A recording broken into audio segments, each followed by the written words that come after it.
हुकूमत आपकी है, हुकूमत मुस्लिम लीग नून की है, सदर पाकिस्तान पीपल्स पार्टी का है। बड़ा अजीब लगता है, बड़ा अजीब लगता है।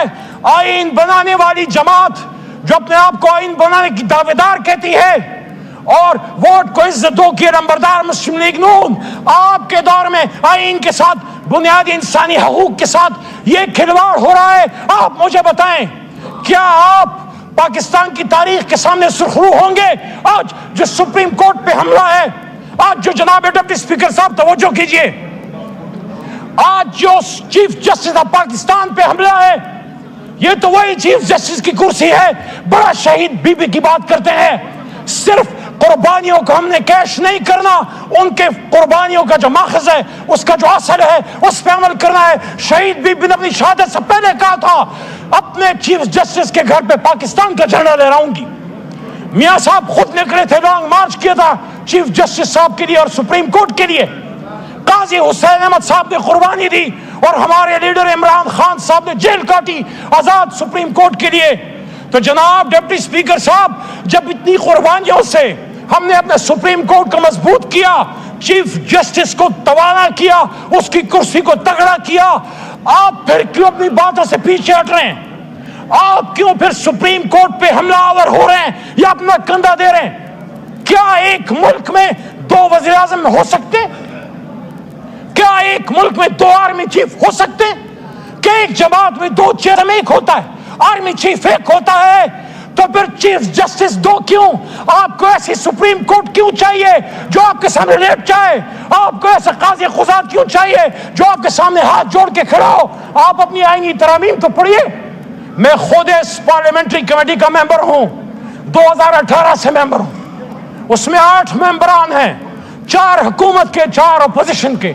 जब आपने, जनाब डिप्टी स्पीकर साहब, जब आप ये कानून साजी की कोशिश कर रहे हैं कि पार्लियामेंट्री कमेटी ऑन जजेस में आप हुकूमत और अपोजिशन की तादाद में फर्क डाल के हुकूमत की तादाद बढ़ा रहे हैं, तो आप बेसिकली क्या कर रहे हैं? जो हुकूमती मेंबरान होंगे वो अपनी हुकूमत की लान टो करेंगे।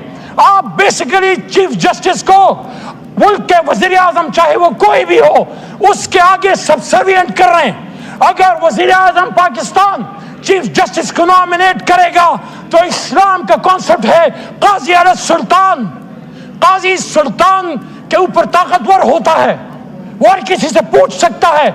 जब आप उसके तरीका इंतखाब को चेंज कर रहे हैं, आप बेसिकली कॉन्स्टिट्यूशन के ग्रुंडों को छेड़ रहे हैं, बुनियादों को छेड़ रहे हैं। हमारा आईन पाकिस्तान सेपरेशन ऑफ पावर्स के कॉन्सेप्ट पे मुश्तमिल है। आजाद अदलिया, आजाद मुकन्निना और आजाद इंतजामिया। लेकिन जब आपने 19 बैलेंस छेड़ दिया तो आज तो आपको अपनी मर्जी का कोई चीफ जस्टिस मिल जाएगा, लेकिन कल को फिर कोई और मौलवी मुश्ताक उधर से पैदा होके किसी और फोटो को टांगेगा। क्या आप तारीख में जवाब दे सकोगे? क्या आप सुखरू हो सकोगे जो आप सुप्रीम कोर्ट को हुकूमत वक्त की पांव की ज्योति बनाना चाह रहे हैं? मेरे दोस्तों, मेरे भाइयों, हमारे दीन का कॉन्सेप्ट है, काजी सवाल करता है, उसके पास इख्तियार है। 184(3) सू मोटो, उस पे हमला है। क्यों हमला है? क्योंकि 8 फरवरी के इलेक्शन में जो डाका पड़ा, उस पे हमारी पिटीशन सुप्रीम कोर्ट में मौजूद है और उसको 184(3) के तहत चीफ जस्टिस जो भी आता है उठा सकता है। आप चाहते हैं कि जो भी नया चीफ जस्टिस आता है उसके आने से पहले ये इख्तियार ले लो और चीफ जस्टिस के अपॉइंटमेंट का इख्तियार चीफ जस्टिस ऑफ पाकिस्तान का वजीर आजम पाकिस्तान को दे दो। आप मुझे बताइए, 2008 से 2013 तक आसिफ अली जरदारी साहब सदर पाकिस्तान नहीं थे? राजा साहब जब भी गुफ्तगू फरमा रहे थे, साबिक वज़ीर आज़म, आप वज़ीर आज़म नहीं थे। उसके बाद मियाँ साहब 13 से 18 तक वज़ीर आज़म नहीं थे। बीच में शाहिद खाकान साहब आ गए और उसके बाद 16 महीने फिर आप इकट्ठे थे। शहबाज शरीफ साहब वज़ीर आज़म, बिलावल साहब उनके साथ वज़ीर खारजा। तब तो आपको आईनी तरामीम का दौरा नहीं पड़ा, तब तो आपको बेनज़ीर भुट्टो साहिबा से अपनी कमिटमेंट याद नहीं आई, तब तो आपको भुट्टो साहब की कुर्बानी याद नहीं आई कि एक जज ने उनके साथ क्या किया। और जिस जज ने आपको इंसाफ दिया, इतने तो मोहसिन कुछ ना बने, اتنی تو رواداری، اتنی تو حیا رکھیں کہ جو شخص 50 سال بعد آپ کو انصاف دے گیا، آپ اس کے انصاف سے اتنا ڈرتے ہیں کیوں؟ آپ کو اپنی مرضی کا انصاف چاہیے۔ 50 سال بعد اگر بھٹو کو انصاف مل گیا تو پچھلے سال کا انصاف نہیں ہونا چاہیے۔ اور یہ کس نے کہا ہے کہ جو آ رہا ہے وہ کسی کو انصاف دے گا؟ انصاف تو رب کریم دے گا۔ میں آپ سے یہ کہہ رہا ہوں، خدا را آپ آئینی ترامیم لائیے، ہم اس کے لیے بات کرنے کے لیے تیار ہیں، لیکن اس ایوان میں لائیے، اندھیر کمروں میں نہیں، کسی کی مرضی منشا پہ نہیں۔ رات کے 1-2 بجے جب اس حکومت کا برائے نام لا منسٹر میڈیا کے سامنے یہ کہتا ہے کہ مجھے تو مسودہ مل گیا، آپ مجھے بتائیے مسودہ، آغا صاحب مسودہ کہاں سے آیا؟ میری معلومات کے مطابق، میں بھی ایک چھوٹا موٹا منسٹر رہا ہوں اس حکومتوں میں، میری معلومات کے مطابق لا منسٹر جب قانون بناتا ہے وہ کیبنٹ کی اپروول سے، وزیر اعظم کی منشا سے اس کی لا ڈویژن بناتی ہے۔ لا منسٹر کو کبھی یہ نہیں کہنا پڑتا کہ مجھے مسودہ مل گیا۔ کہاں سے ملا مسودہ؟ کس نے بنایا مسودہ؟ کس نے بھیجا مسودہ؟ کس لیے بھیجا مسودہ؟ میں پیپلز پارٹی پہ میرا بڑا سوال ہے، کیونکہ جس سے توقع ہوتی ہے اسی سے سوال ہوتا ہے۔ آپ کہتے ہیں ہم نے آئین پاکستان بنایا، بلاول صاحب آج نہیں ہے، ورنہ میں محترم بلاول صاحب سے پوچھتا کہ اور تو کوئی کرے تو کرے، آپ کی جماعت، بھٹو صاحب کی جماعت کیسے آرٹیکل 8 میں چینج کر سکتی ہے؟ فنڈامنٹل رائٹس کو کیسے آپ چینج کر سکتے ہیں؟